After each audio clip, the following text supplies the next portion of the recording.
palabra. A ver, ahí. Y quiero compartir la palabra del Señor respecto de un tema que es muy importante para nosotros como hijos del Señor.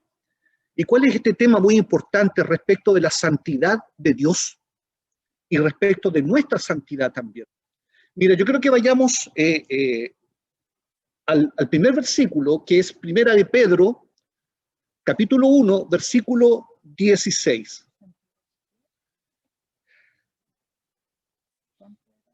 Primera de Pedro, la santidad de Dios y la santidad del hombre, la santidad humana. El Señor nos habla claramente respecto de esto, de la santidad de Dios y la santidad humana. Y saben que esto es muy importante que nosotros lo entendamos, porque en este último tiempo, si algo va a ser atacado, va a ser la santidad de Dios. No nos damos cuenta, pero yo creo que con la palabra que el Señor nos va a entregar ahora, nos vamos a dar cuenta cómo la santidad de Dios está siendo ya atacada, ¿ya? Y cómo la santidad del hombre también está siendo atacada por el mundo, ya está siendo atacada específicamente por Satanás, el diablo, nuestro adversario, que lo que quiere nosotros es confundirnos, lo que nos quiere sacarnos del diseño de Dios.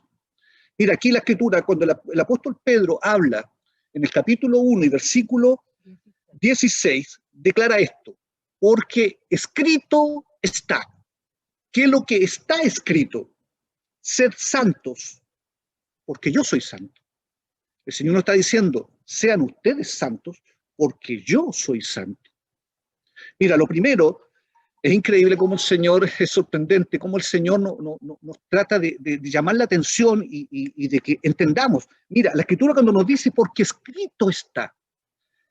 Esto no es solamente una expresión de decir, no, es que está plasmado en una hoja de papel, o en ese tiempo un papiro, o antiguamente, no sé, en una piedra, como el Señor escribió los mandamientos a través de Moisés, ¿no es cierto?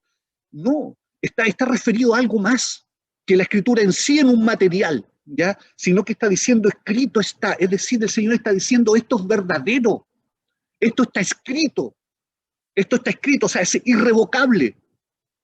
Esto que está escrito, ¿no es cierto?, es incambiable, no se puede modificar. Escrito está, lo que está escrito es, no se puede modificar, no se puede cambiar. Por eso cuando el Señor, ¿recuerdan cuando Satanás quiso tentar al Señor en el desierto? Cuando estuvo esos 40 días de ayuno, ¿cómo respondía el Señor? ¿Cómo el Señor se defendía, ¿no es cierto?, ante los ataques del diablo? Él decía, escrito está. Eso para enmudecer al diablo. Escrito está, es irrevocable. Lo que Dios dice es irrevocable. Escrito está. Y aquí mira específicamente, ¿qué es lo que está escrito? ¿Qué es lo que dice aquí el apóstol Pedro enseñándole a la iglesia? Le dice, mira, escrito está. Esto está escrito, esto está sacado de esta referencia que hace el apóstol Pedro está en Levítico capítulo 20, versículo 7. De allá está tomado, de allá Pedro lo sacó, lo tomó eso y se lo enseñó a la iglesia, diciéndole, Levítico 27, y le dice, escrito está. ¿Qué es lo que está escrito? ¿Qué es lo que es irrevocable? Sed santos, porque yo soy santo.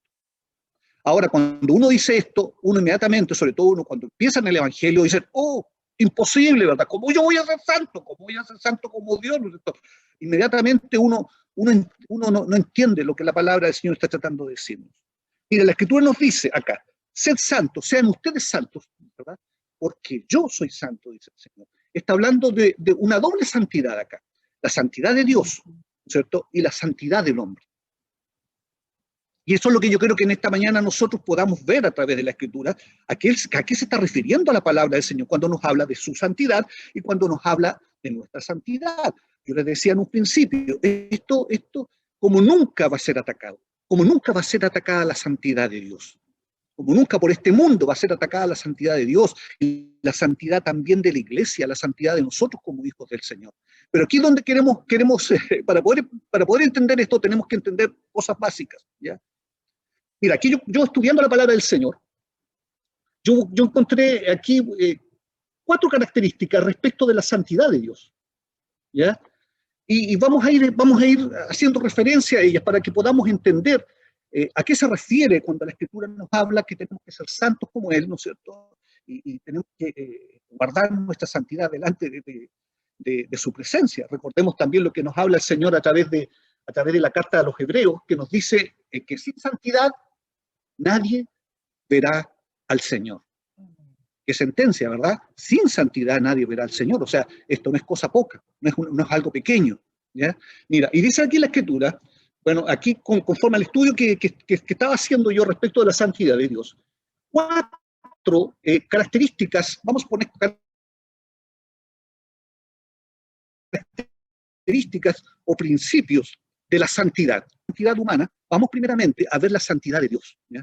Mira, la primera característica que tengo yo respecto de la santidad de Dios es la integridad. La santidad de Dios es íntegra, es integral, es algo completo, ¿ya? Porque mira, cuando uno dice que algo es íntegro o algo es integral, tenemos que entender que está referido a algo completo, a algo que no le falta ni le sobra, es algo completo. Por ejemplo, cuando uno dice estoy comiendo un alimento integral, ¿ya? ¿Qué entendemos cuando yo digo estoy comiendo un alimento integral? Estoy comiendo un alimento que me hace bien, que todo lo que me aporta es nutritivo, es bueno, y no me aporta nada malo, ¿ya?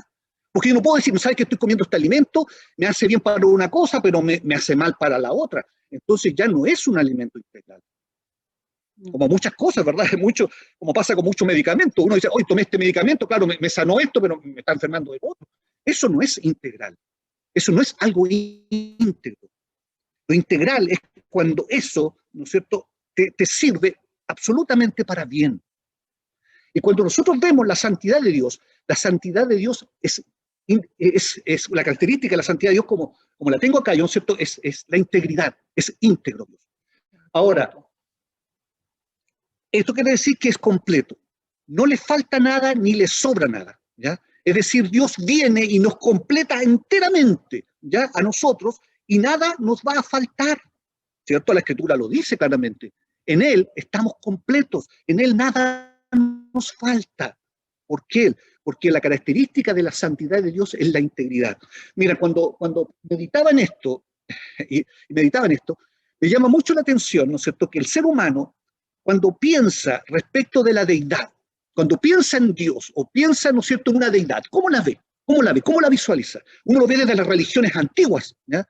Cuando uno ve, por ejemplo, la cultura griega, y después la cultura griega traspasó a la cultura romana, ¿verdad?, que prácticamente eran como esa cultura, eran muy similares, y la mitología, las deidades que tenían, ¿no es cierto?, los romanos eran prácticamente una copia de los griegos, ¿ya? Y en esa copia, lógicamente, había nombres distintos. En uno se llamaba Zeus, en otro se llamaba Júpiter, pero mira, yo quiero que vayamos a un punto. Me llama siempre la atención que siempre los dioses creados por el hombre siempre son imperfectos. No hay ningún dios perfecto creado por el hombre. Cuando a mí me llama la atención, tiempo atrás cuando leí historias, por ejemplo, de Zeus, ¿verdad?, del dios griego, ¿sabes que el dios griego era un dios que era anímico? ¿Ya? El dios griego llamado Zeus era un dios que de repente se levantaba mal, y si se levantaba mal castigaba a la gente, ¿ya? Y si se levantaba bien, ¿cierto?, bendecía a la gente. Y uno pensaba que raro esto, ¿verdad? Claro, porque el hombre, cuando visualiza a Dios, lo visualiza incompleto, no lo visualiza en su integridad, ¿ya? Cree y por eso cuando el hombre, ¿no es cierto?, por eso que la idolatría es muy peligrosa. ¿Por qué? Porque la idolatría, ¿no es cierto?, te hace pensar que Dios es como tiene características humanas en cuanto a nuestras características imperfectas que tenemos como seres humanos. Mira, cuando uno ve también, por ejemplo, yo meditaba en esto, ¿se dan cuenta, por ejemplo, cuando uno ve a los superhéroes que el hombre ha inventado? ¿Se dan cuenta que no hay ninguno íntegro? No hay ninguno que sea completo. Todos los superhéroes, una debilidad tiene que ser. Superman, ¿no es cierto?, la kriptonita. Ya ahí estaba perdido.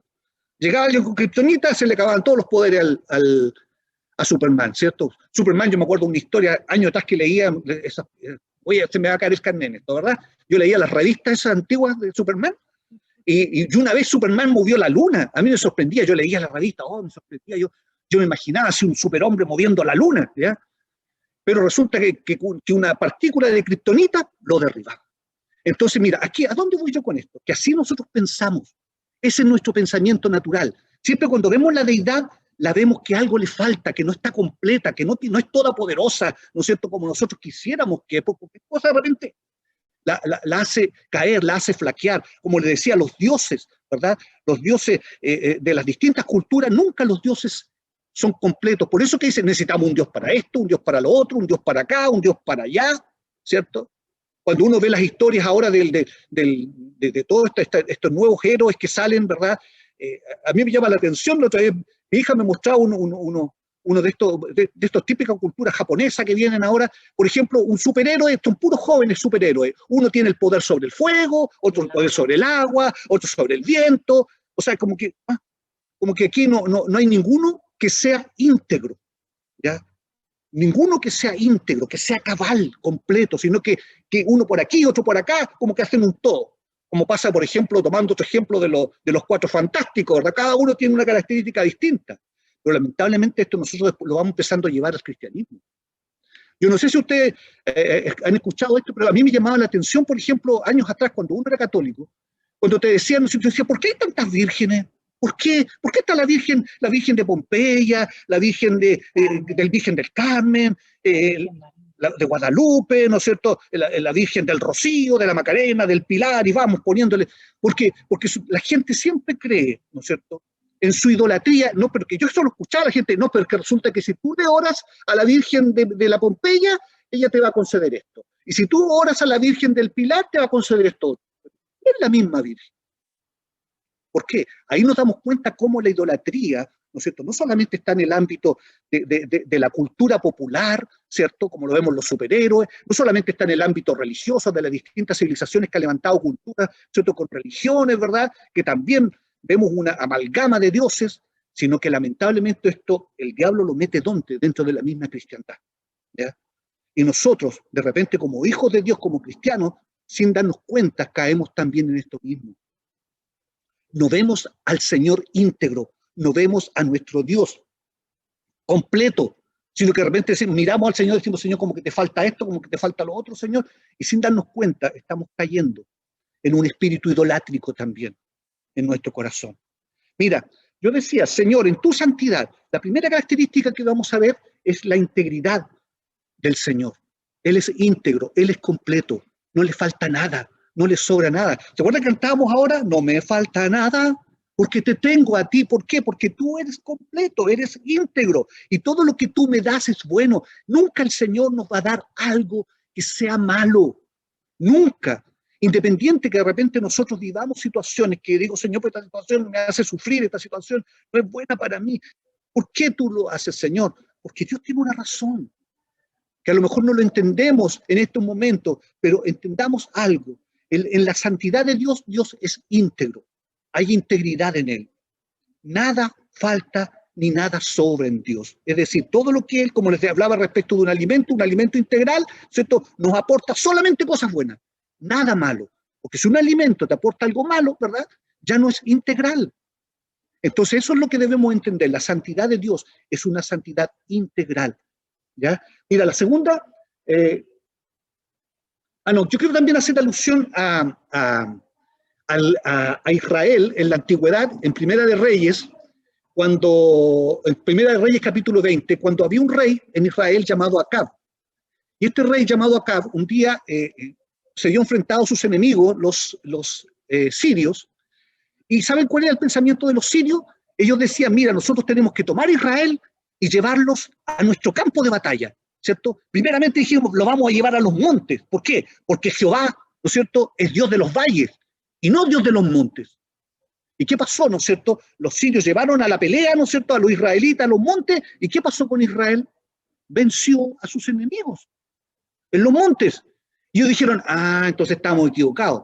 Entonces Jehová, entonces Él es Dios de los montes y no Dios de los valles. Entonces vamos a llevar, ¿no es cierto?, al pueblo de Israel a los valles a pelear, porque ahí los vamos a vencer, porque ahí Jehová no los va a poder proteger. ¿Qué pasó, no es cierto? ¿Qué pasó, no es cierto? Que los llevaron, fueron al valle a pelear, pero en el valle también perdieron los sirios. Y ahí, ¿no es cierto?, esta lección le sirvió a los sirios. Dijeron, oye, Dios parece que Dios de los valles, Dios de los mares, Dios de donde vayamos, Dios va a vencer. Y eso también es una lección para los israelitas, decir, no importa la situación, no importa el campo de batalla donde nos lleve el enemigo, vamos a vencer a nuestros enemigos, porque Dios es un Dios completo. No es que Dios tenga una parte que aquí sirve y acá no sirve. Dios en cualquier circunstancia, en cualquier lugar, Dios es igual. Dios sirve.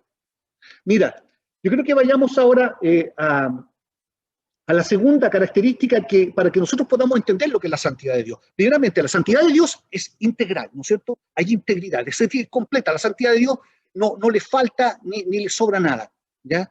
Mira, y después quiero ver la segunda característica, que es verdad. La segunda característica para que nosotros podamos entender lo que es la santidad de Dios es la verdad, ¿ya? Porque aquí cuando uno ve, yo realmente me gusta escuchar, de repente, no es que me agrade escuchar en sí lo que estoy escuchando, sino que para poder ver distintas opiniones, para ver los pensamientos, hay mucha gente, sobre todo gente pensadores, medio filósofos, ¿verdad?, que analizan las cosas y las piensan. Ellos dicen, ¿no es cierto?, que la verdad va a depender de lo que para ti es verdad. Es decir, que la verdad es relativa, según, ¿no es cierto?, los filósofos, los pensadores, ¿no es cierto?, los que cuestionan la vida, ¿cierto?, los que se dedican a meditar sobre la existencia del hombre, dicen, ¿no es cierto?, no, que la verdad es relativa. O sea, lo que para ti es verdad, ¿ya? O lo que para ti es verdad, ¿ya? Sobre todo en estos tiempos, ¿no es cierto?, cuando estamos viendo todo esto que estamos viendo en la humanidad, si, ¿no es cierto?, si vemos que un varón dice, ¿sabes que yo no soy varón, soy mujer, ¿cierto? Ah, entonces está bien. ¿Por qué? Porque es tu verdad. Es tu verdad. Entonces, relativizan la verdad. Debemos entender algo. La Escritura nos dice que la verdad de Dios, hay una veracidad en la verdad de Dios. ¿Qué significa veracidad? Recuerda, la Escritura dice, sea Dios veraz, ¿cierto? ¿Qué es lo que significa veracidad? Yo lo voy a explicar. Veracidad, ¿cierto?, significa que lo que dice es. Eso es la veracidad. Lo que se dice es. Y Dios es veraz, porque Dios lo que dice es. Cuando Dios dice esto está bien, está bien. Cuando Dios dice esto está mal, está mal. Independiente que el hombre dice, no, pero es que a mí me gusta y yo lo quiero hacer y para mí está bien y yo creo que voy a obtener buenos resultados, yo lo hago. Esa es su libertad con la cual Dios nos creó, con esta libertad de poder decidir nuestro camino, qué hacer. Pero ¿qué es lo que nos habla la Escritura? Que hay una verdad. Y esa verdad, ¿no es cierto?, es Dios. Dios, ¿no es cierto? ¿No es cierto? En su santidad, Él nos muestra su verdad. No hay, la Escritura me gusta mucho cuando bueno, Juan 14:6, ¿qué es lo que nos dice? Este pasaje muy conocido en Juan 14:6, ¿qué es lo que nos dice? ¿Amén? Jesús le dijo, yo soy el camino y la verdad y la vida, y nadie viene al Padre sino por mí. Yo soy el camino y la verdad. Yo quiero solamente enfocarme aquí en este término, ¿verdad? Aunque explica más ideas, pero yo quiero enfocarme solamente en que el Señor es la verdad. Es decir, ¿no es cierto?, Él es veraz. Todo lo que dice, Él es. Cuando el Señor dice esto está mal, ¿ya? No está bien. ¿Se dan cuenta que nosotros de repente, cuando papá le dice a su hijo, ¿sabe qué, mijito? No me llega a las 12 de la noche. No, llegue antes, porque es peligroso. ¿No es cierto? Tu hijo te dice, le estáis poniendo mucho, ¿no es cierto? No, eso es tu verdad, tú viviste en nuestro tiempo, no viviste en nuestro tiempo, ¿cierto? Entonces vemos dos verdades contrapuestas, dos verdades que están en pugna, ¿cierto? Y eso nos pasa con el Señor también. Muchas veces nosotros como hijos de nuestro Padre Celestial nos comportamos igual como de repente nuestros hijos se comportan con nosotros, ¿cierto? Y ahí es donde nosotros tenemos que tener sabiduría y entendimiento de parte del Señor. Entonces, ¿qué es lo que sucede con el hombre? El hombre, como les explicaba, el hombre relativiza la verdad. Es decir, dice, ¿no es cierto?, si para ti esto es verdad, está bien. Si para ti esto es verdad, entonces, por eso que al final la tierra se va a convertir en un caos, ¿ya? Hay una expresión muy popular que dice una olla de grillos, ¿no es cierto?, porque va a haber un montón de grillos dentro de una olla. Imagínense, ¿quién canta? Cada cual canta a su manera y va a ser al final, en lugar de ser algo agradable, va a ser algo desagradable. Porque es bonito de repente en la noche escuchar los grillos. No sé si ustedes, ¿no es cierto? Bueno, uno como vive en sector de repente de campo, uno escucha de repente los grillos y es bonito escuchar los grillos en la noche. Pero si tú tienes una olla llena de grillos, al final se va a transformar en algo desagradable para nuestras vidas. Entonces, aquí es donde nosotros debemos entender, la verdad es una sola. Mira, aquí cuando Isaías también nos habla en 53:9. Dice así, y se dispuso con los impíos su sepultura, mas con los ricos fue en su muerte, aunque nunca hizo maldad ni hubo engaño en su boca. La última parte, este versículo, hay muchas ideas también hermosas acá, pero la última parte, ni hubo engaño en su boca. Es decir, el Señor no miente. Cuando el Señor nos advierte algo, es así. Eso es lo que nosotros debemos entender. ¿Sabéis que esto nos cuesta? Esto no es fácil. Yo se lo estoy explicando a usted y a todos nos cuesta. A lo mejor dicen, no, si es fácil obedecer al Señor, no, si yo sé que es la verdad. Pero a la hora, ¿no es cierto?, de cuando somos apretados en la vida, ¿cierto?, por distintas situaciones, ¿realmente lo creemos? ¿Realmente lo aplicamos? El Señor es la verdad. Es lo verdadero. Él es veraz. Es decir, ¿no es cierto?, cuando lo que dice Él es. Mire, yo creo que mi esposa, a ver, tiene Juan 18. El Evangelio de San Juan 18, versículo 37 y 38. Aquí hay un pasaje bíblico que nos habla respecto de Jesús cuando está, ¿no es cierto?, frente a Pilato. O mejor dicho, vamos a decirlo al revés. Pilato frente al Señor. Gloria a Dios. Amén. Dice así. Le dijo entonces Pilato, ¿luego eres tú rey? Respondió Jesús. Tú dices que yo soy rey. Yo para esto he nacido y para esto he venido al mundo, para dar testimonio a la verdad. Todo aquel que es de la verdad, oye mi voz. Le dijo Pilato, ¿qué es la verdad? Y cuando hubo dicho esto, salió otra vez a los judíos y les dijo, yo no hallo en él ningún delito. ¿Qué es la verdad? Mira, ¿sabe? Cuando yo tiempo atrás yo leía, estudiaba respecto de Pilato, si bien es cierto, de este varón, hay mucha también, es como, históricamente, hay mucha como especulación, se sacan conclusiones respecto, porque no hay información histórica, ¿ya?, respecto de Pilato, pero sí hay algo que siempre que hay una uniformidad en cuanto a describir a Pilato. Se decía que Pilato era un hombre realmente cruel, que era un hombre bárbaro, que era un hombre realmente intransigente, que era un hombre, por decirlo de una manera bien vulgar, como un hombre bruto, ¿ya? ¿Por qué? Por algo que él lo tomaron y lo pusieron ahí a gobernar sobre Jerusalén, en Israel. Porque mira, Israel siempre fue uno de los países o de las naciones, ¿verdad?, más rebeldes a cualquier autoridad, porque ellos vienen parte de su idiosincrasia, ellos nunca permitían que nadie viniera y gobernara sobre ellos, ¿ya? Entonces, por eso que la Escritura siempre se nos habla y se nos dice que los israelitas permanentemente levantaban sediciones, que es lo que es una sedición, cuando ellos se levantaban contra aquel gobierno, aquel reino, aquel imperio que quería someterlos, y se resistían y se resistían. Por eso que los israelitas había un grupo que es catalogado como un grupo así como, en la actualidad sería como un grupo terrorista, ¿ya?, que eran los celotes. Los celotes, ¿cierto?, eran grupos armados que ellos luchaban escondidamente, ¿no es cierto?, venían, se levantaban, ¿no es cierto?, y atacaban a los romanos y después se escondían. Como uno lo ve, ¿no es cierto?, sobre todo tiempo atrás, era una de los grupos que uno los conocía como terroristas en los distintos países, como lo vimos aquí en nuestro país también, ¿ya?, el terrorismo.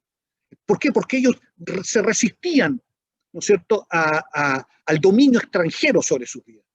¿Y qué pasaba? ¿No es cierto? Aquí pusieron a Pilato. Por eso que siempre cuando se habla de Pilato, se habla que era un hombre rudo, como que intransigente, que era un hombre cruel, ¿no es cierto? Puras cosas fuertes, que era un hombre realmente, que era un hombre que era un asesino, ¿verdad?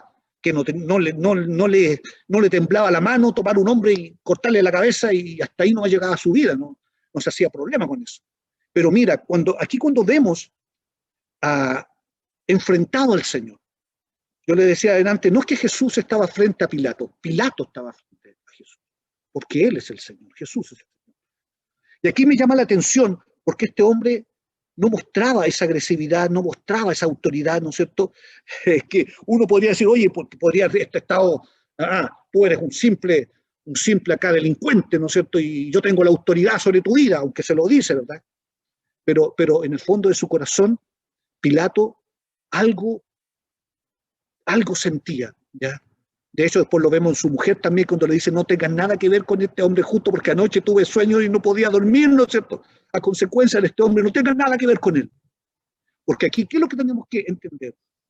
Que donde el Señor estuvo dejó huella, donde el Señor estuvo, ¿cierto?, algo pasó, algo sucedió, donde Él estuvo, aún con este hombre, que era un hombre sanguinario, un hombre cruel, un hombre, ¿no es cierto?, duro.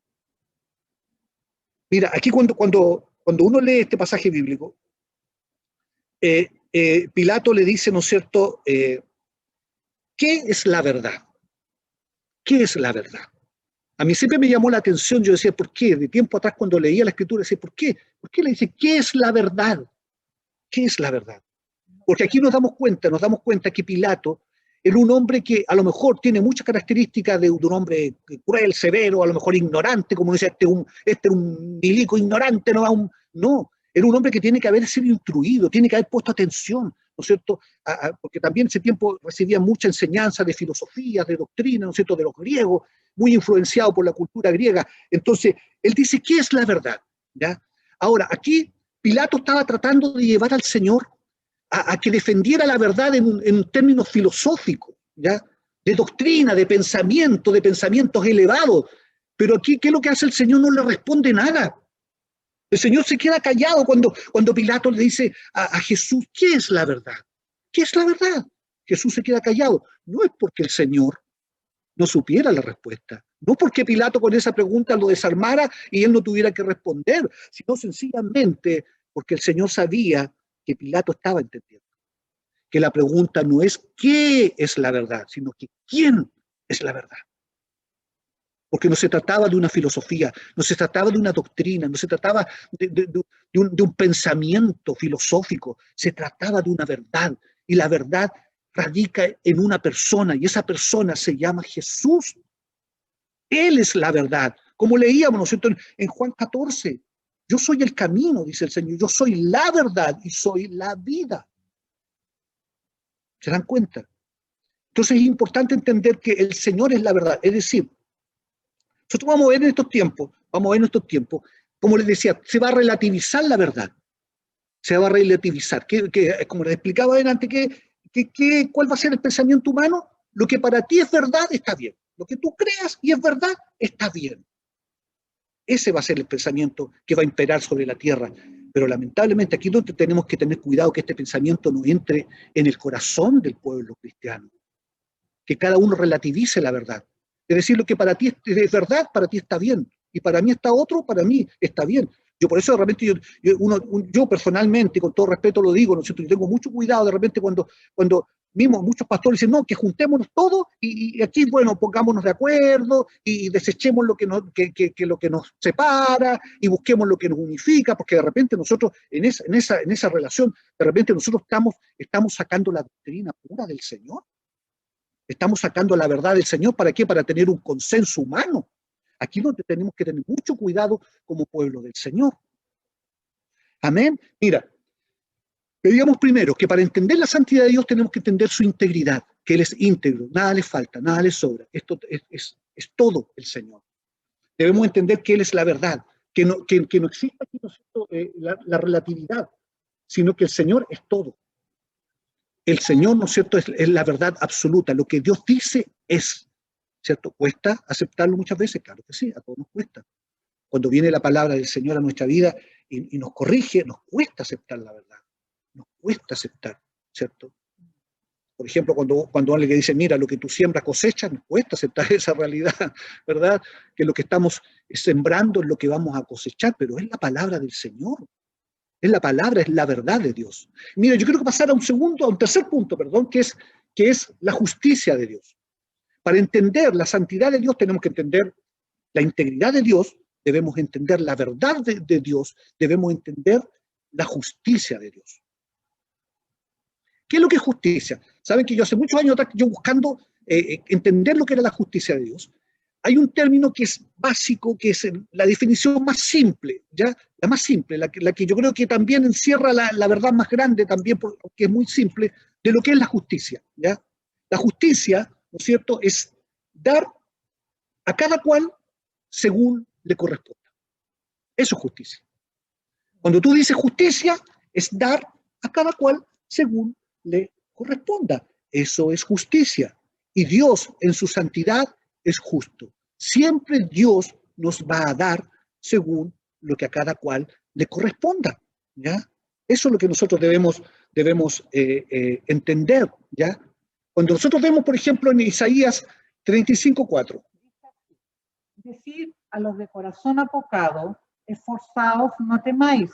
He aquí que vuestro Dios viene con retribución, con pago. Dios mismo vendrá y os salvará. Amén. ¿Se dan cuenta? El Señor mismo vendrá, dice aquí la Escritura, con retribución. ¿Qué es lo que es la retribución? La retribución es cuando tú estás recibiendo algo conforme a lo que tú has hecho, ¿cierto? Eso es retribución. Él vendrá, dice, con retribución y pago. ¿Ya? Ahora, aquí es donde nosotros debemos entender algo, ¿cierto? Que la justicia de Dios viene y nos bendice, viene y nos salva. Pero esa justicia de Dios no depende de nuestro esfuerzo, ¿cierto? De nuestro total esfuerzo. Bien es cierto, nosotros tenemos que hacer un esfuerzo en guardar nuestra santidad. Sabemos que aunque nosotros hagamos lo que hagamos, no somos capaces de poder ganarnos la retribución de Dios. En nuestras fuerzas no podemos. No somos capaces, no llenamos los parámetros del Señor para poder llenar los requisitos de Dios para decir, mira, estos son los requisitos para ser salvo. De hecho, cuando uno lo ve en el Antiguo Testamento, cuando Dios da la ley y empieza a establecer no solamente los 10 mandamientos que uno conoce, sino que se empieza a establecer en una rigurosidad tremenda, un montón de mandamientos. ¿Ya? Cuando uno dice, Señor, hasta aquí llegamos. ¿Por qué? Porque no somos capaces de guardar. No somos capaces, Señor, de guardar todos tus mandamientos, todo tus estatutos, todos tus decretos, todo lo que tú estás demandando, nosotros no somos capaces de guardarlo. Y ahí es donde entra, ¿no es cierto?, la gracia y la misericordia del Señor. Dios es justo, da a cada cual según lo que le corresponda. Y uno dice, entonces, ¿qué me corresponde a mí? A mí me corresponde la salvación, no porque yo la haya ganado, sino porque vino alguien llamado Jesús, el Hijo de Dios, a pagar por ese precio que yo debiera haber pagado, pero que no daba el ancho, sencillamente, no daba la medida para poder pagar con ese precio. Mira, cuando nosotros hablamos de justicia, ¿cierto? Entendemos entonces que la justicia es cada cual va a recibir conforme a su pago. Por ejemplo, los impíos, ¿qué va a pasar con los impíos? ¿Cierto? En Mateo 12, Mateo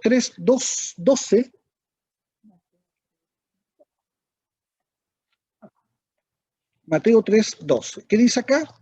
Dice así: su aventador está en su mano y limpiará su era, y recogerá su trigo en el granero y quemará la paja en fuego que nunca se apagará. Ese es el castigo de la impiedad, ese es el castigo de la desobediencia, ese es el castigo de no estar bajo el amparo del Señor. El fuego eterno, dice aquí, que nunca se apagará. Ahora, ¿sabes? Cuando uno piensa y uno dice, Dios es injusto, Dios es justo, ¿sabe que esto es uno de los cuestionamientos grandes que nosotros como seres humanos nos hacemos? ¿Saben? Yo tiempo atrás, cuando leía la Escritura y me empezaba a introducir en la Escritura, y leía, por ejemplo, cuando el Señor le decía al pueblo de Israel, ¿sabes qué? Ustedes van a entrar, cuando entren en su tierra prometida, ¿saben lo que van a hacer? Ustedes van a quemar las ciudades, van a matar hombres, van a matar mujeres, van a matar niños de pecho, mujeres embarazadas, ¿cierto? Enfermos, los van a matar a todos. Yo sabes que yo me quedaba para adentro, decía, me quiero saltar esta parte de aquí de la Biblia, porque no entendía al Señor. Yo sé, Señor, ¿cómo? Tú eres bueno, Señor, ¿cómo? No entiendo tu justicia, no entiendo, Señor. ¿Por qué sucede eso? Y de hecho, sabes que yo muchas veces, cuando veo gente que contradice la palabra del Señor, inmediatamente sacan esto, mira Dios, cómo destruía al género humano, cómo destruía hombres, mujeres, niños, ¿cierto? Y bebés de pecho, todo lo destruía, ¿no es cierto? ¿Por qué? Mira, ¿saben que hay cosas que nosotros no logramos todavía dimensionar respecto de la justicia de Dios, respecto del amor de Dios? ¿Ya? Todavía nosotros no lo logramos dimensionar. ¿Por qué Dios permite ciertas cosas? ¿Por qué Dios permite sufrimiento? ¿Por qué Dios permite, ¿no es cierto?, ciertas situaciones que son aflictivas para nuestra alma? Y nosotros estamos viviendo acá, ¿no es cierto?, una experiencia con la hermana de mi esposa, con María Teresa, que ella a los 65 años tiene, 64 tiene, y ya hace tiempo que tiene un Alzheimer, demencia senil, y cuando yo veo ese cuadro, realmente, si yo no entendiera al Señor, yo diría, Señor, entonces tú eres injusto. ¿Por qué permites esto? ¿Por qué permites ese sufrimiento? ¿Por qué permites, Señor, que mi cuñada esté padeciendo esto, y no solamente lo padece ella, ¿verdad? Está su esposo y está su hijo. Hace unos días atrás nosotros fuimos a su casa, a mi esposa, sobre todo mi esposa le fue a ayudar a cocinar porque ellos ya están cansados, están estresados, están realmente, digo, Señor, fue una experiencia tremenda, porque imagínate, ella es una persona realmente que está ahí como un vegetal, es como no sé cómo explicarlo, pero de repente entiende algo y de repente está ahí callada, ¿cierto? A mí me da una pena tremenda, estaban dando comida, estaba comiendo, de repente se le empieza a caer su comida de su boca, ¿ya? Y de repente digo, Señor, realmente, ahí yo me doy cuenta, y uno empieza como, si uno estuviera en la carne, uno cuestionaría a Dios. Yo cuestionaría a Dios, Señor, mira esto.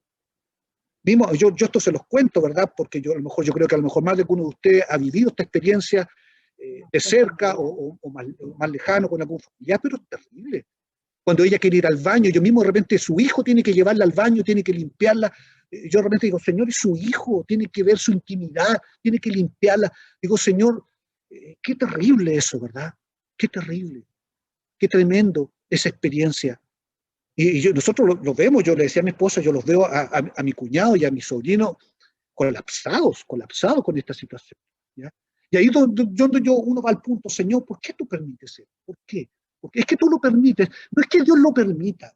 Sabe que nosotros, lo que debemos entender, que lo que nosotros estamos viviendo en este tiempo, lo que tú estás viviendo en este tiempo, a lo mejor tú estás viviendo una experiencia que dice, realmente esto es aflictivo, esto me produce lucha, incluso contra el Señor, ¿cierto? Incluso me viene duda a mi corazón y de repente me desanimo en buscar a la palabra del Señor, en orar, a lo mejor. ¿Saben lo que yo he entendido de la palabra del Señor y se los comparto a ustedes? Que nosotros somos el resultado de todo vivencias anteriores. Eso es lo que nos dice la palabra del Señor. Que nosotros somos la consecuencia, ¿verdad? Lo que estamos viviendo nosotros ahora es la consecuencia de nuestro pecado, ¿ya? Y del pecado de nuestros antepasados. Porque la palabra del Señor se lo advirtió muy claramente al pueblo de Israel, ¿cierto? Y esa palabra lógicamente pasa ahora a nosotros como iglesia. ¿Cuál es esta palabra? Que el Señor nos dice que el pecado de una persona, ¿cierto?, se traspasa a la segunda generación, tercera generación, cuarta generación y hasta la quinta generación. ¿Sabe que esto cuando yo lo empecé a asimilar y a entender, yo dije, Señor, si yo peco, Señor, yo voy a traer maldición sobre mi vida, maldición sobre mi casa, sobre mis hijos, ¿cierto? Maldición sobre mis nietos, sobre mis bisnietos, mis tataranietos y mis tataranietos. Oh, Señor, qué terrible es esto, ¿verdad? Pero esto no es porque Dios sea injusto lo que nosotros vivimos, no es porque Dios quiera eso, sino porque nosotros mismos, nuestro pecado, trae maldición sobre nuestra descendencia, sobre los que vienen después de nosotros. Y aquí es donde nosotros tenemos que tener mucho cuidado. Por eso que yo les digo, si alguno dice, ¿sabes que hay un pecado que todavía me domina y que todavía, ¿no es cierto?, lucho con él y me seduce y me hace caer el pecado, ¿no es cierto? Tengamos cuidado, porque ese pecado, el Señor nos advierte. Y como veíamos en la escritura en el punto anterior, ¿verdad?, respecto de la verdad, el Señor no miente. Lo que nos dice, mira, si tú estás obrando mal, vas a traer maldición sobre tu vida, maldición sobre tu descendencia. Yo realmente pienso, a lo mejor yo no voy a ver, a lo mejor bisnieto, ni tataranieto, ni tataranieto, a lo mejor voy a estar muerto a esa altura, si es que el Señor no viene antes por nosotros, ¿ya? Pero yo digo, a lo mejor no tengo idea quiénes son, pero ya, ¿no es cierto?, mi pecado va a traer consecuencias, como nosotros somos la consecuencia de los pecados de nuestros antepasados. Yo aparte, yo de mis abuelos no tengo idea, de mis ni menos de mis bisabuelos, de mis no tengo idea quiénes fueron, ¿ya? Pero nosotros somos la consecuencia, ¿no es cierto?, de eso. Mira, pero aquí es donde hay algo muy, muy hermoso y glorioso de parte del Señor. Y yo lo creo con todo mi corazón, que nosotros somos la generación llamada a cortar eso, a cortar esas maldiciones que vienen traspasándose de generación en generación sobre nuestras vidas. Y aquí es donde nosotros tenemos que levantarnos y decir, ¿sabes, Señor, Padre mío? Nosotros nos vamos a levantar como generación a vivir en santidad. ¿Para qué? Para cortar toda maldición que nosotros mismos estemos padeciendo a consecuencia de nuestros pecados y los pecados de nuestros antepasados y la maldición que nosotros estábamos transmitiendo a nuestra descendencia, a nuestros hijos, a nuestros nietos. Aquí es donde nosotros tenemos que levantarnos, ¿no es cierto?, en fe y decir, Señor, nosotros vamos a caminar en integridad, vamos a caminar en santidad delante de ti, con temor, Señor, ahí luchando contra esta carne, luchando contra esta naturaleza caída y perversa, Padre mío. ¿Por qué? Porque yo quiero el bien de los que vienen después de mí y el bien para mi propia vida y de mi linaje. Por eso que el Señor, cuando le hablaba, ¿no es cierto?, a los distintos siervos de Dios, les decía, ¿no es cierto?, tu obediencia, tu fidelidad va a traer bendición sobre tu casa y sobre tu linaje y sobre tu descendencia. Y ahí, mira, ahí es donde nosotros demostramos el verdadero amor. Cuando nosotros decimos, mira, realmente aquí yo no solamente soy yo, son mis hijos, son mis nietos, en mi linaje y en mi descendencia que viene después de mí. Por eso cuando nosotros vemos la escritura que el Señor le agradó de Abraham, me gusta mucho esto cuando el Señor le dice, ¿sabes lo que me agrada de Abraham? Que Abraham, ¿no es cierto?, va a transmitir la palabra del Señor a sus hijos y a sus nietos y la va a enseñar. ¿Para qué? Para que las generaciones futuras teman al Señor. Y el Señor dijo, este varón me gusta, porque no solamente está preocupado por sí mismo, porque hubo un rey de Israel, ¿no es cierto? Si el rey Ezequías fue, el rey Ezequías, ¿no es cierto?, si no me equivoco fue el rey Ezequías, que cuando se le advirtió le dijo, mira, ¿cierto? Fue Ezequías, ¿no?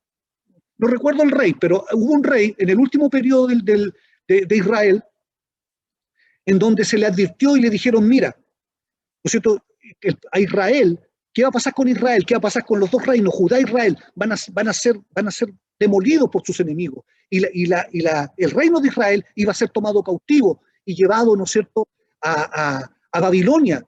¿Y sabe lo que se le advierte al rey? Al rey se le dice, mira rey, tus hijos van a ser eunucos.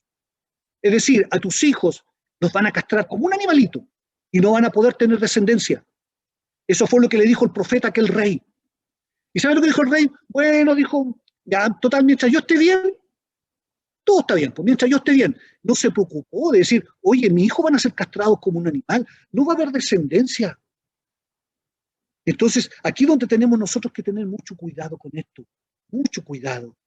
Tenemos que saber, ¿no es cierto?, que nuestro linaje, nuestra descendencia es importante y en esta importancia nosotros tenemos que cuidarnos, ¿no es cierto? No cuidamos nuestra santidad solamente por nosotros, sino para yo no caer, no estoy en pecado, sino porque también debemos entender algo, que nuestro pecado, nuestra desobediencia, ¿cierto?, trae maldición sobre los que decimos amar. ¿O amamos?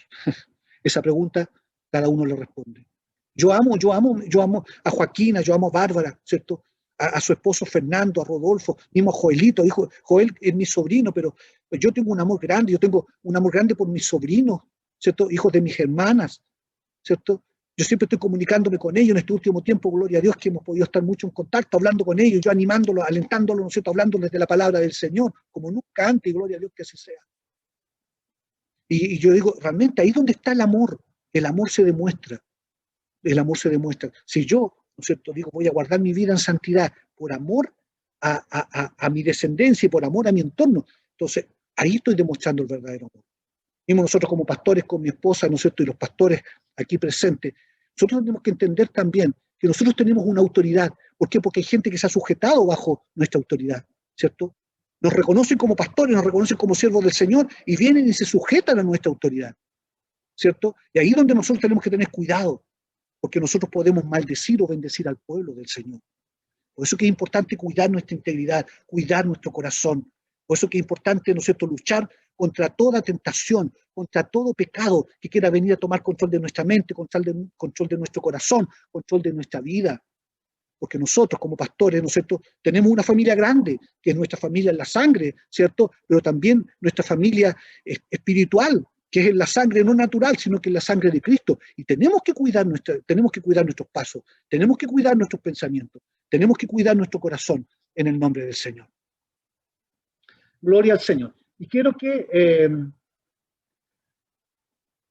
el último punto, yo les hablaba, mira, respecto de la santidad de Dios. La santidad de Dios tenemos que entender que en la santidad de Dios hay integridad, hay verdad, hay justicia y lo último, que encierra todo.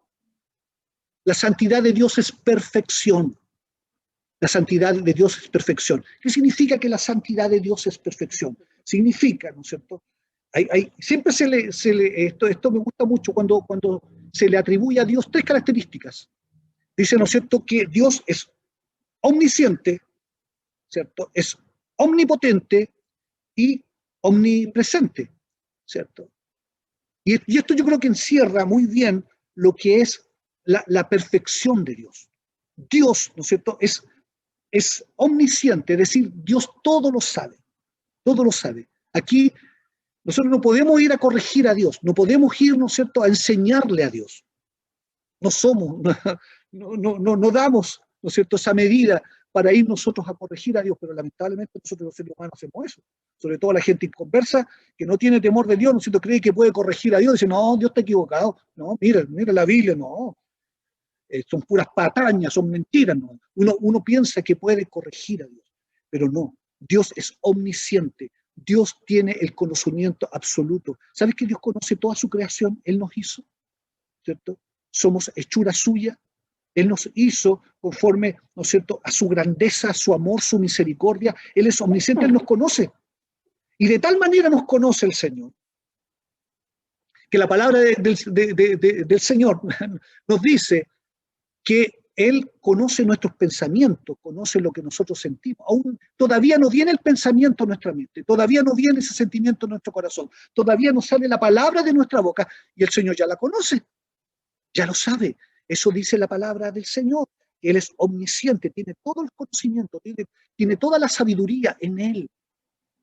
Él es perfecto, es omnisciente. Él no necesita que nadie venga y le enseñe. Cuando Job, en el libro de Job, cuando Job, ¿no es cierto?,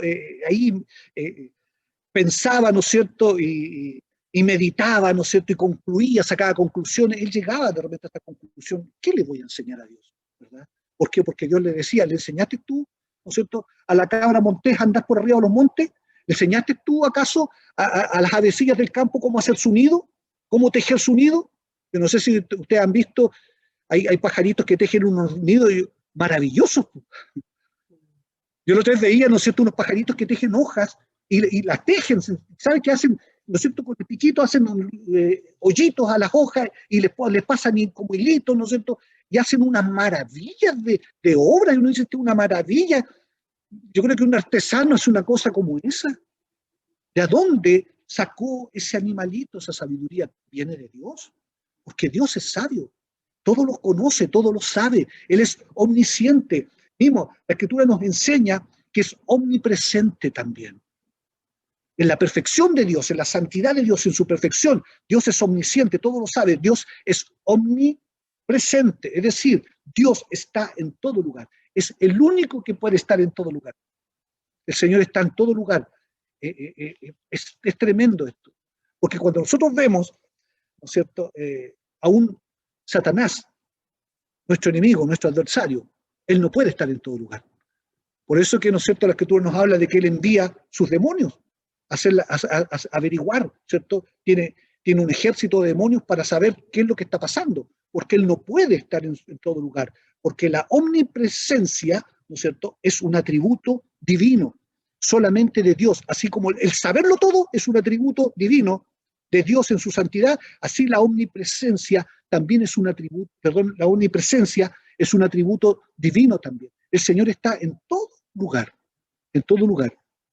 Él no dice que tengo que estar acá, no puedo estar acá. No, el Señor está en todo lugar. La Escritura claramente nos habla en el Nuevo Testamento a través de su Espíritu Santo, ¿verdad? El Espíritu Santo abarca todo el espacio, abarca todo el universo. O sea, no hay lugar donde el Señor no esté.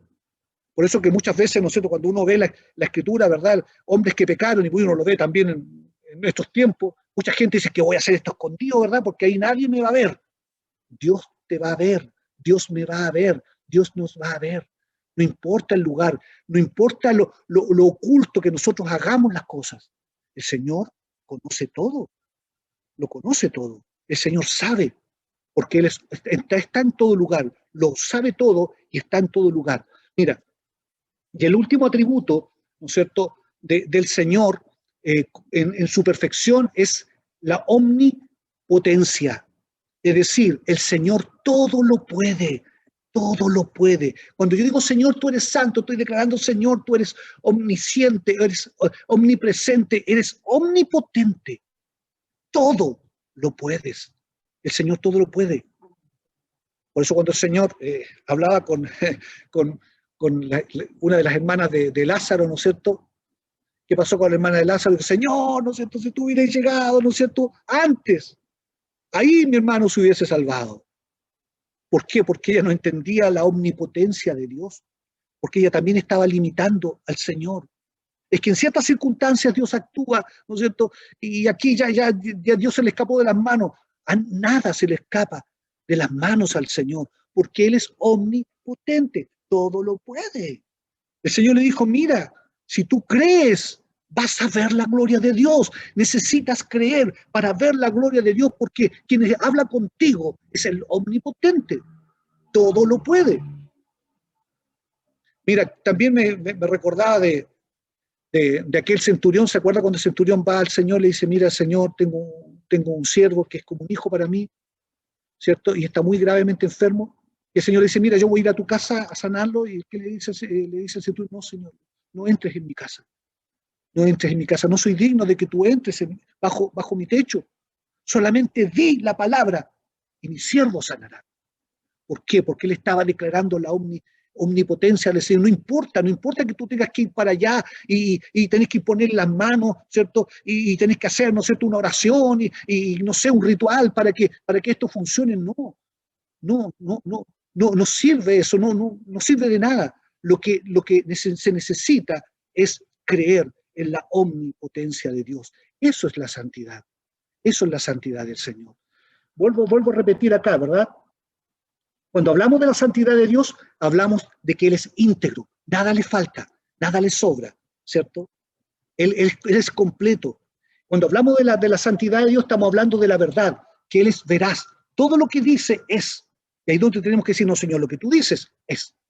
Cuando hablamos de la santidad de Dios, estamos hablando de la justicia de Dios. Siempre el Señor va a dar a cada cual conforme a lo que le corresponda, ¿cierto? Independiente, como les decía antes, independiente que de repente uno viva situaciones adversas, Señor, tú tienes un propósito. No lo entiendo ahora, no lo entiendo a lo mejor ahora, pero yo sé, Señor, que tú tienes propósitos gloriosos, porque Dios sabe dar a cada cual según le corresponda. Y después veíamos, ¿no es cierto?, el cuarto atributo, que es la perfección de Dios, ¿cierto?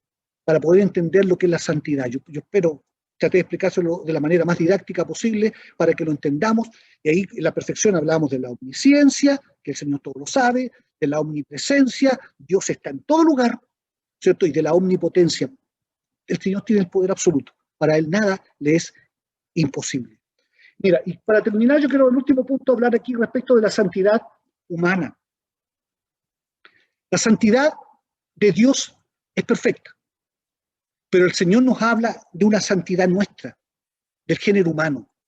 Y ahí donde digo, de repente se nos produce el problema y dice, pues yo santo, ¿no? ¿De a dónde? Claro, porque uno tiene la idea de la santidad de la perfección, de Dios, que nunca nos vamos a equivocar, que nunca vamos a tener un mal pensamiento, una mala palabra, una mala acción, ¿no es cierto? Y eso no es así. Sí debemos entender algo, que nuestra santidad es perfectible, ¿cierto? ¿Qué significa que nuestra santidad es perfectible? La santidad de Dios es perfecta, absolutamente perfecta. Nuestra santidad es perfectible. ¿Qué significa que es perfectible? Significa que puede ser cambiada y mejorada para mejor, ¿ya? Que puede ser cambiada nuestra santidad, ¿no es cierto? Y mejorada, ¿cierto? ¿Para qué? Para un fin superior, para un fin mejor.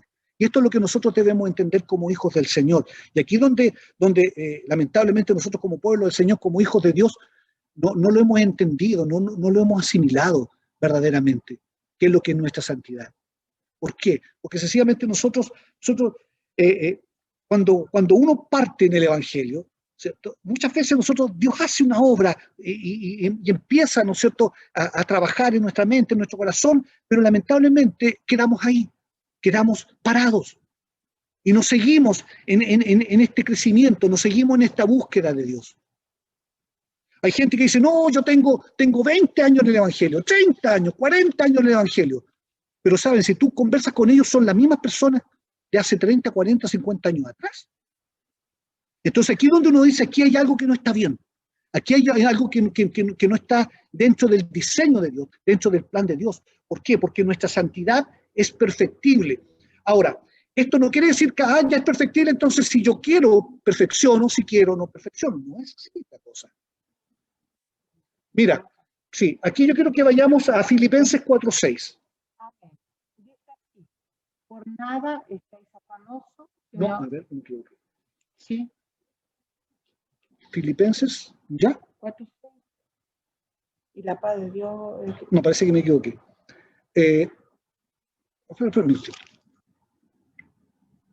No, acá, perdón, es 1:6. Era 1:6. Filipenses 1:6. Amén, dice así.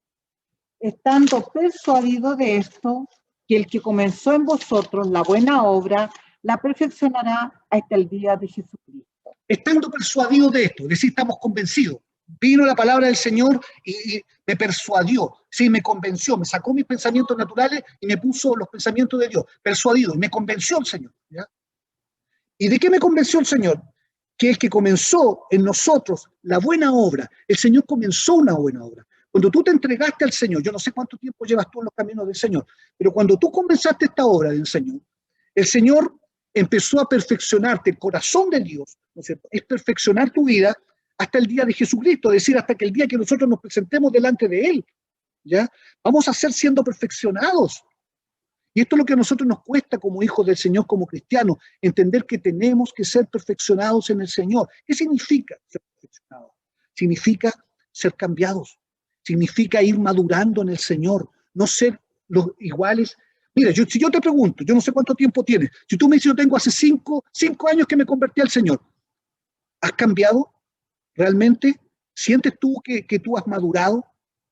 ¿Que tu nivel, ¿no es cierto?, de búsqueda de Dios es distinto, es mayor ahora, que tu nivel de santidad, ¿no es cierto?, y de compromiso del Señor es mayor ahora que antes? ¿Lo puedes decir o no? ¿Cierto? Esto tenemos que cada uno mirarnos a nosotros mismos y meditar en esto y darnos la respuesta. ¿Soy igual?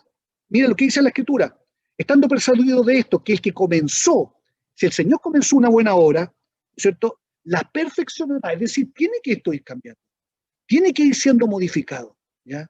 Y aquí es donde a nosotros nos cuesta, por eso que la palabra del Señor cuando nos habla el apóstol Pablo y reprende a la iglesia, le dice, ustedes son niños espirituales todavía. ¿Por qué? Porque debiendo ser maestros en la palabra, todavía hay que estar, ¿no es cierto?, cuidando, alentando y andar en brazo, cuando ya la guagua pesa como 80 kilos, tenemos que andar con la guagua todavía en brazo. Entonces aquí es donde nosotros tenemos que entender y comprender, que el Señor nos llamó, ¿cierto?, a madurar. Y yo creo que vayamos, por favor, a Lucas 13:9. 13:9. Dice así. 13:9. Dice, y si diere fruto, bien, y si no, la cortarás después. Amén. Esta es una parábola que me gusta mucho, esta parábola. Siempre, de que la leí al principio, siempre me ha llamado mucho la atención esta parábola, porque nos habla y nos dice que había un hombre que tenía plantada una higuera, ¿no es cierto? Perdón, una viña. No, perdón, dice aquí, tenía un hombre una higuera plantada en su viña, ¿ya? Era una higuera, y vino a buscar fruto en ella y no la halló. Y dijo al viñador, he aquí hace 3 años que vengo a buscar fruto en esta higuera y no la hallo, córtala. ¿Para qué no utiliza la tierra? Él entonces respondiendo le dijo, Señor, déjame todavía este año hasta que yo cabe alrededor de ella y la abone, y si dieres fruto bien, y si no, la cortarás después. Mira, nosotros dice la Escritura que somos plantío de Jehová. Eso lo dice el Señor. Somos plantío de Jehová. Es decir, Dios trata de que nosotros entendamos con esta alegoría, ¿cierto?, con esta figura de lo que Dios está demandando de nosotros. Dice que nosotros somos plantíos del Señor. ¿Qué significa? Entendamos, somos como arbolitos dentro del huerto del Señor. Y en ese contexto, ¿qué pasa? ¿Verdad? ¿Qué tú esperas de un arbolito? Bueno, yo sé que en Santiago, zonas rurales, pueden tener arbolitos. Hay gente que tiene departamento no puede tener árboles. Nosotros acá tenemos harto arbolito. ¿Qué es lo que pasa? ¿Qué es lo que tú esperas de un árbol? ¿Cierto? Que dé fruto. Un árbol tú esperas que dé fruto. ¿Qué pasa si tú no das fruto al árbol? Sencillamente tú lo cortas para leña y hasta ahí llegó. A mí, hace unos tiempos atrás, un querido hermano me regaló un níspero, un arbolito níspero. Y ahí está, yo lo estoy mirando de acá, mi nísperito. Todavía lo tenemos acá adentro. Va a llegar un momento que lo vamos a tener que plantar afuera. ¿No es cierto? Todavía lo tenemos en un maceterito acá. Pero yo quiero que, yo estoy esperando de ese níspero que crezca, y crezca grande, ¿cierto? Y que dé fruto. Y dé mucho fruto. Y que no solamente dé mucho fruto, de fruto bueno. Porque hay árboles que de repente te dan mucho fruto, pero ese fruto está todo polillado, ¿verdad? Está lleno de gusanos que a nosotros nos pasa afuera, tenemos un manzano que lamentablemente se nos apolilla entero, y yo trato de comer una manzana y no puedo porque está todo lleno de gusanos, ¿ya? Entonces, mira, el Señor a nosotros nos llamó, ¿no es cierto?, en nuestra santidad, cuando Dios dice, yo te llamé a ti para ser santo, ¿ya? Para ser santo, para que nosotros maduremos, para que nosotros llevemos frutos en Él. Eso es lo que Dios está demandando de nuestra vida. Porque nuestra santidad es perfectible. ¿Qué significa entonces? Yo le explico, ¿qué significa que es perfectible? Que tiene que ser siendo modificada. No es que si yo quiero, si yo no quiero, no es que si yo quiero, no quiero. El arbolito no puede pensar que no sé si este año doy fruto, el otro año va a dar fruto, este año no. No es así la cosa. Nosotros tenemos que estar dentro del diseño de Dios. Y el diseño de Dios cuando planta un arbolito en su huerto es que todos los años dé fruto. Y dé mucho fruto, y fruto de buena calidad. Eso es lo que el Señor nos enseña a través de esta parábola, y es lo que tenemos que aplicar espiritualmente también en nuestra vida. Dios está esperando que tú des, y que yo, y que todos demos fruto. Porque ¿qué pasa? Mira, esto parece duro acá, ¿verdad? El Señor le dice, mira, bueno, el siervo, cuando el siervo ve que el Señor le dice, mira, yo voy a cortar el árbol, dice, no lo cortes, no lo cortes, déjame que yo un año más, dale la oportunidad, un año más, yo voy a abonarlo, ¿no es cierto? Le voy a hacer una piletita, le vamos a poner agua, lo vamos a abonar, lo voy a podar y lo voy a cuidar, ¿cierto? Para que dé mucho fruto. Ahora, ¿qué pasa si ese arbolito no da fruto? Ahí lo cortarás. Mira, yo quiero que entendamos una cosa, y esto es para todos nosotros. Yo no vengo aquí, ¿no es cierto?, a pegarles un palo a ustedes, sino que este palo parte conmigo mismo. A decir, si nosotros no damos fruto, seremos cortados y echados al fuego. Para eso sirve un árbol que no da fruto, para ser cortado y echado en el fuego. Por eso que esto, mira, cuando tú eres maduro, tú entiendes esta palabra del Señor. Cuando eres maduro, tú entiendes el peso de esta palabra y entiendes la responsabilidad de lo que el Señor a nosotros, a cada uno, nos está hablando y nos está diciendo. Amén. Santidad. El Señor, como nos decía, ¿no es cierto?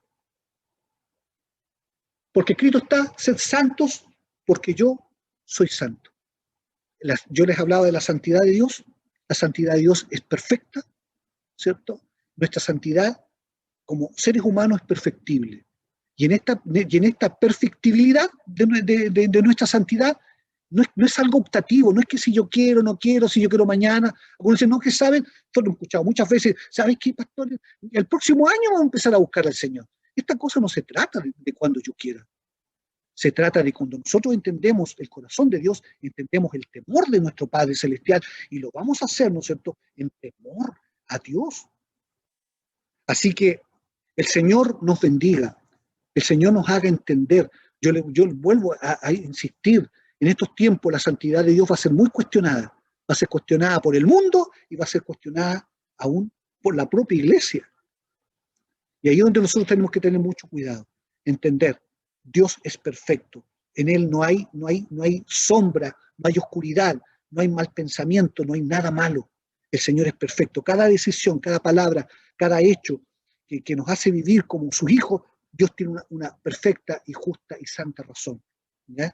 Y vuelvo a hablar de nuestra santidad. Nuestra santidad es perfectible. Y en esa perfectibilidad tenemos que entender.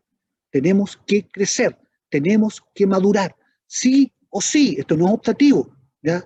Sí o sí. Porque yo creo que una de las grandes cosas, que yo creo que una obra que va a ser gloriosa el Espíritu Santo en medio de esta generación, nos va a madurar, porque lamentablemente la iglesia, de repente hay mucha gente, pero ¿cuánta gente está madura? ¿Cuánta gente es madura dentro de la iglesia? ¿Cierto? Mire, yo quiero, para ir terminando, ahora sí que termino. Mira, cuando yo estaba meditando en todo esto, esta palabra del Señor, yo creo que la madurez es sinónimo de compromiso. La madurez es sinónimo de servicio. compromiso, servicio. La madurez es sinónimo de responsabilidad.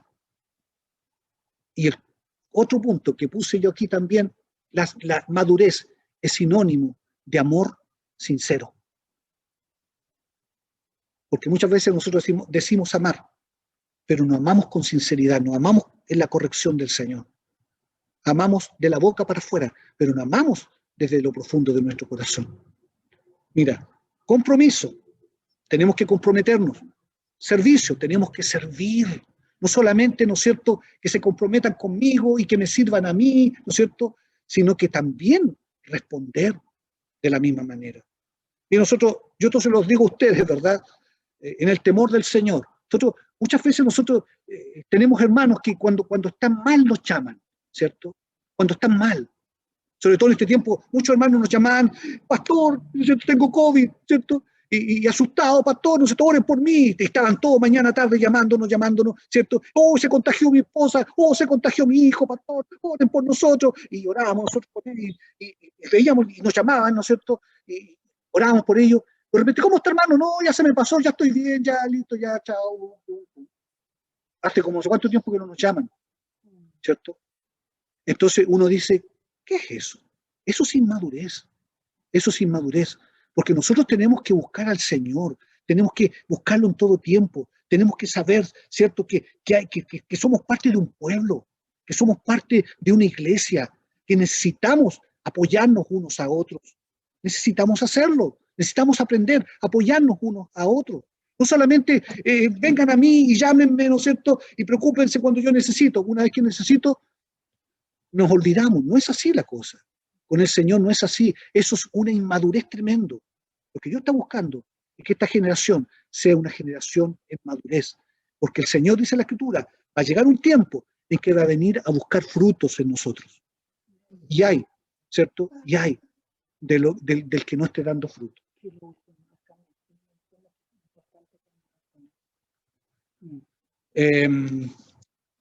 Bueno, aquí mi esposa me estaba hablando de otro punto que tenía aquí, que lo había dejado en carpeta, pero respecto de que tengamos mucho cuidado, ¿cierto? Tengamos mucho cuidado cuando solamente nosotros nos preocupemos por los cambios externos, cuando pensamos que la madurez es por cambios externos, ¿ya? Si bien es cierto, nosotros tenemos que preocuparnos por lo externo, no es lo principal, no es lo vital, sino que el cambio interno, ¿no es cierto?, es lo más importante. Mismo nosotros, yo sé que en toda la iglesia evangélica, bueno, no toda, pero hay muchas iglesias, ¿verdad?, que lamentablemente de repente se preocupan mucho de lo externo. Mira, hay que preocuparlo, yo estoy de acuerdo con eso. Hay que respetar, hay que ser respetuoso, ¿cierto? Pero lo más importante de todo esto es lo que se genera en nuestro corazón. No sacamos nada, ¿no es cierto?, con priorizar todo lo que es externo en nuestra vida y no priorizamos, ¿no es cierto?, lo que es interno en nosotros. Aquí es donde nosotros tenemos que tener mucho cuidado. Amén. Porque a lo largo, ¿no es cierto?, todo lo interno se va a mostrar externamente también. Si tú tienes una obra del Espíritu Santo en tu corazón, en tu mente, en lo profundo de tu ser, tú lo vas a mostrar externamente también. Va a salir, va a brillar en algún momento de nuestras vidas. Amén. Amén. Sí, no, eso yo lo había dicho. Amén. Gloria al Señor. Amén. Esta palabra da para mucho más, pero por la hora, espero que en el Señor de que esta palabra les haya servido a ustedes. Y bueno, siempre la palabra del Señor sirve. Lo importante es disponer nuestro corazón para recibirla como tal, como palabra del Señor, para modificar, ¿no es cierto?, nuestra vida. Entendamos lo que es la santidad de Dios, entendamos lo que es nuestra santidad y sigamos adelante en el nombre del Señor. Porque hay mucho que hacer para la gloria de nuestro Padre Celestial. Vienen tiempos difíciles y tenemos que esto que no solamente quede como un conocimiento en nuestra mente, sino que quede como una verdad en nuestro corazón. Amén. Gloria al Señor.